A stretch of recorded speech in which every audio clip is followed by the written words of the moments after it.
Welcome back. Well, I hate to be the bearer of bad news, but the nice weather not going to stick around too long. Let's take you up to our neighborhood weather network near the Bass Pro Shops. Bourbon Brothers Southern Kitchens camera, 53 degrees. Nice sunset there, but a few clouds trying to stroll over top of the mountains. We're going to see an increase in those clouds as this weekend enters in. All right, let's take you over to the map and show you what's cooking. Of course, there's those clouds that we just showed you on the camera trying to build over top of the high terrain. That's all off of that system off of the Pacific coast. And here's where it's at.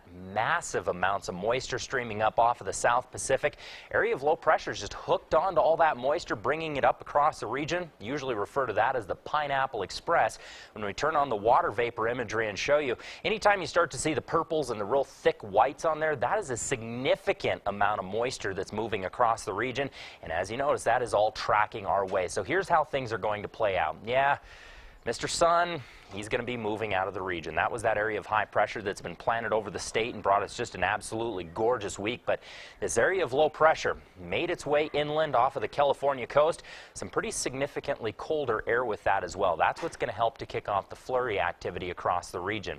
So again, by this evening, we're looking at a few clouds over top of the state, but nothing too exciting going on. That's when that system's going to start entering into the Utah region. That will continue our way. So Saturday morning is going to start out rather nice. We'll see a few clouds out there, but temperatures tomorrow not that far off of what we saw today. That area of low pressure is going to continue to track into the region, though. So late into the afternoon, Sunday about 3, that's when this front is expected to make its way into Colorado. So western Colorado into the mountains. If you're up skiing tomorrow, likely going to start to see some snowfall around 3 tomorrow afternoon.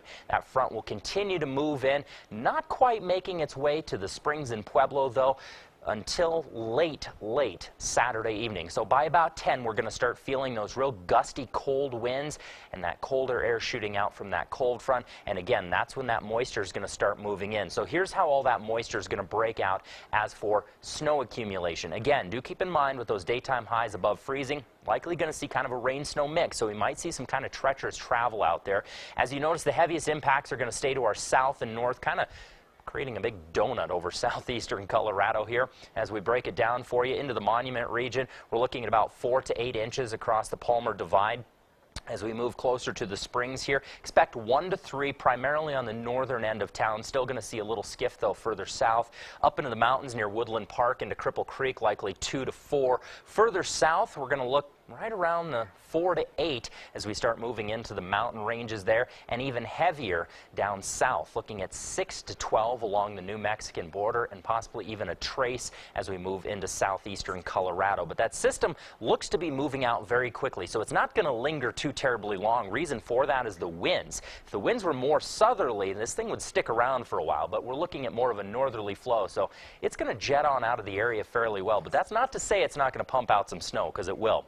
As for lows tonight, here's how things are shaping up. Looking at the 20s into eastern Colorado, 30s just above freezing here into the Springs. Tomorrow, again, starting out nice, but that's not going to last too terribly long for us. Looking at 64 here into Pueblo, 60 into the Springs, and a few mid-60s out into eastern Colorado. And again, those will be early in the day. Once the afternoon rolls around, temperatures are going to drop rather quickly. Next 7 days look like this. Yeah, 60 degrees again Saturday, late rain mixed with snow, and then Sunday pretty much just snow across the region. Might see a little rain with those temperatures jumping just above freezing, and then the teens for overnight lows. Now there is a little bit of a break once Tuesday, Wednesday rolls around, but right now we're looking at another system moving in toward the tail end of next week. Pueblo, same story, cooling off to 43 for a daytime high, overnight lows, well, into the low 20s, so it's going to be a chilly one once this front sets in.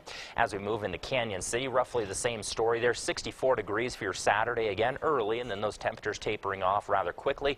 Looking at the 44-degree mark for Sunday. Monday appears to be the coldest one right now once that cooler air is really settled into the region. But again, the good news, this system isn't really sticking around too terribly long. Yeah, it's got a pretty decent little punch just because there's so much moisture to work with, but at least it's going to be a quick one. We're not looking at that Albuquerque low that there was talk across town that this possibly could set up like that, but it doesn't look like it's going to set up that particular way this time. A quick mover. Yes. All right. Keep our fingers crossed on that. We'll take it. All right, Jason. Thank you. Thanks, Jason.